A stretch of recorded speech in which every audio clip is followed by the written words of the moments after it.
The European Parliament has just approved the Pact on Migration and Asylum, a huge reform of the EU's migration policy. But not everybody is happy about that. Some EU countries don't want to relocate any asylum seekers into their territories, while NGOs and activists claim for possible violation of human rights. We discussed it with the European Commissioner for Home Affairs, Ylva Johansson, in this global conversation. Commissioner Ylva Johansson, thank you very much for being with Euronews. So the European Parliament has just approved the Pact on Migration and Asylum. What does it mean for the EU's migration policy? It means a lot. It's a huge, huge achievement. It's the first time that we are able to come to a common, comprehensive European approach towards migration and asylum.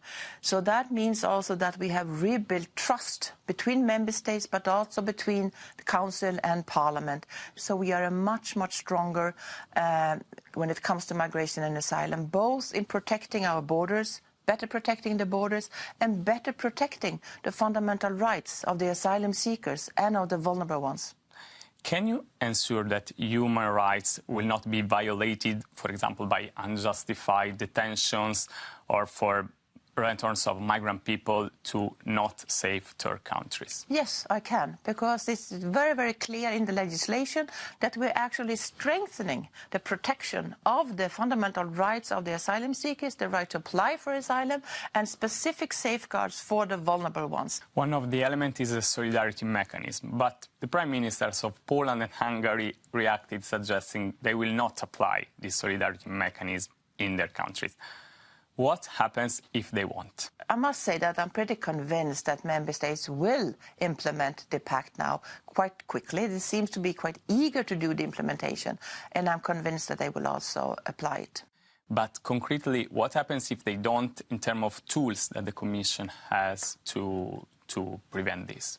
Well, the Commission has the tools we have in all legislation, and that is that we can use infringement. But I must say again, I don't think that will happen. So those that say we will not do mandatory relocation are talking about something else, because that is not what's in the Pact. The EU Solidarity Pool foresees 30,000 relocations per year of migrants who irregularly enter the EU. Last year, Frontex reported more than 380,000 irregular crossings. So don't you fear this is a drop in the bucket? No, this is huge. I mean, when we, for example, did relocation after the fire in Moria, if you remember, a few years ago, there was a huge relocation exercise that took place, especially with unaccompanied minors, for many years. We relocated 5,000. 30,000 on a yearly basis is really huge. 2023 has been the deadliest year in the Mediterranean Sea since 2017. More than 3,000 migrant people died. How can the Pact change this, given that there is no European search and rescue mission in it?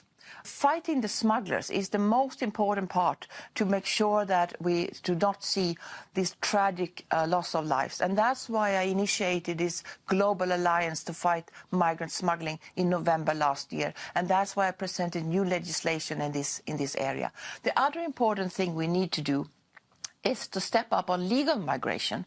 We are an aging society in Europe. We need migrants, but they have to come in an orderly way. But once the migrant people are on the boats, why not to rescue them? Of course, they should be rescued if they are in distress, and this is also what's happening.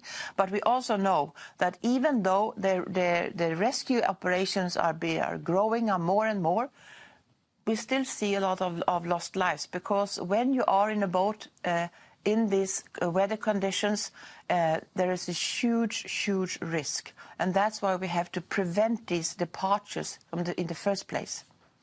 Also speaking about Mediterranean Sea, the memorandum with Tunisia and the agreement with Egypt are part of the external dimension of EU migration policy. How can we ensure that human rights are respected in these countries? Well, we can, of course, and we do, make sure that the EU money and what we are engaging never violates any human rights, and we have a great scrutiny of that.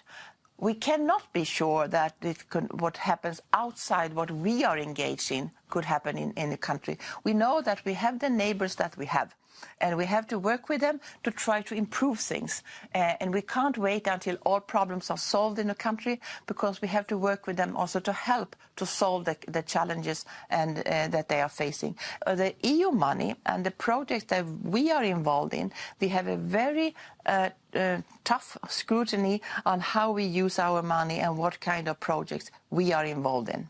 Since 2017, the EU has spent 59 million euros to finance border and migration management in Libya.